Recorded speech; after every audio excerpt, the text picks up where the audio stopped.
Hello नमस्ते सबैजनालाई स्वागत छ मेरो मिनी ब्लगमा है। आज चाहिँ हस्बेन्डको छुट्टी थियो अन्त इभिनिङमा हामी चाहिँ एकछिन माथितिर घुम्नु जाने भनेर चाहिँ गयौँ नि त। अन्त हेर्नु न नानी पनि खेल्दै खेल्दै उफ्रिँदै हिँड्दै थियो। हाम्रो चाहिँ अहिले घर जाने बाटो चाहिँ अलिक बिग्रिरहेको छ नि त।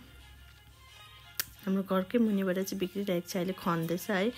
अन्त चाहिँ अप्ठ्यारो थियो नि त। अन्त बेङ्गलोरमा त पुरा जाडो छ अहिले चाहिँ हो, पुरा जाडो। मतलब अब दार्जिलिङहरू जस्तो खालको चिसो छ। हिजो आज त झन् पुरै जाडो छ हो।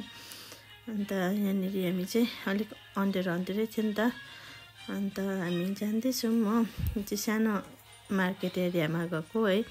त्यहाँ चाहिँ अस्तिदेखि नानीले चाहिँ डल्फिन हेरिरहेको थियो नि त, त्यो एयर डल्फिनहरू पेन्गुइनहरू। तर उसले चाहिँ के मन पराउँछ थाहा छैन, अस्ति पनि तर डल्फिनै मागेको थियो हो। अन्त आमा छोरी चाहिँ यहाँनिर आइसक्रिम टेस्ट गर्दैछौँ। चिसो थियो तर पनि नानीले खाने हेऱ्यो नि त। अन्त मलाई पनि खानु मन पर्यो हो देखेर। अन्त उसलाई चाहिँ मेरो पनि चाख्ने भन्दै थियो। त्यहाँ फेरि डोसा पनि खान्छ अरे हो। हेर्नु न नानीहरू यस्तो हुन्छ है, डोसा पनि खाने अरे नानीहरू त। के म नानीको आमा हेर्नु न, म चिया पनि खाँदैछु आइसक्रिम पनि खाँदैछु हो। अनि मलाई चाहिँ मेरो हस्बेन्डले चाहिँ जिस्काउँदै थियो। अनि तिम्रो चाहिँ कुन चाहिँ भोडीमा हाल्छ हो नाममा भन्दै थियो। डोसा पनि हेरेँ, चिया पनि हेरेँ, अन्त के अरे आइसक्रिम पनि हेरेँ भन्दै थियो। डोसा त खाइनँ हौ भन्यो नि त। मैले म नानीलाई मात्रै खिलाउँदैछु भने है। हेर्नु न डल्फिन पनि लिएर हो, म चाहिँ पछि पछि डल्फिन बोकेर हिँड्दैछु। अन्त अगाडि चाहिँ हस्बेन्ड र नानी छ हो। यो चाहिँ कताबाट बोकुम भयो नि त। यसको हावा खोलेर बोकौँ भने पनि घरमा गएर फेरि बिग्रियो भने भनेको जस्तो लागेर चाहिँ खोलिनँ म। अन्त त्यत्तिकै बोकेको टुङलुङ झुन्डाउँदै अलिक तल आएर हेरेको त हेर्नु न, बाउ छोरी लुकेको अरे हो।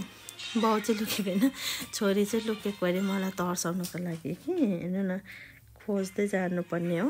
नानीहरूले के भन्छ ऊ चाहिँ बाटो लुक्दै हिँड्छ नि त।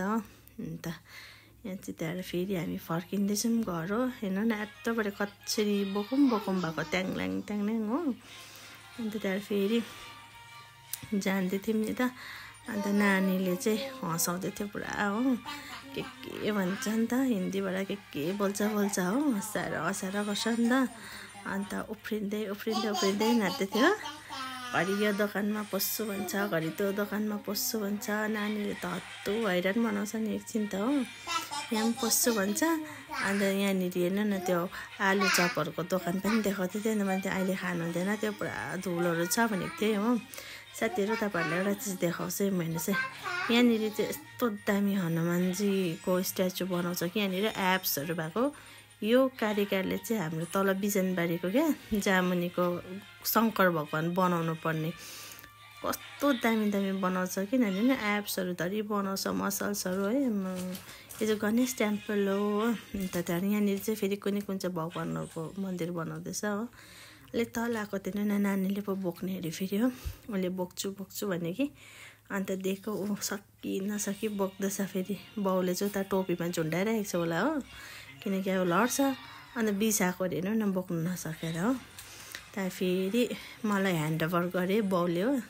अन्त ऊ चाहिँ कुद्यो। हेर्नुहोस् न बाटो यस्तो बिजोग बनाएको छ नि। बाटो यस्तो छ, खन्नु चाहिँ छिटो खन्छ, बनाउनु चाहिँ अब कहिले हो।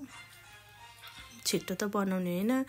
यो त उयो कति भइसकिसक्यो। घर पनि आइपुग्यौँ कि घरको बाटो त हेर्नुहोस् है यस्तो छ हो। कहाँनिर पाहाडमा बसेको जत्तिकै छ बनाइदिइरहेको छ बाटोहरू। घरमा आएको ऊ डल्फिनलाई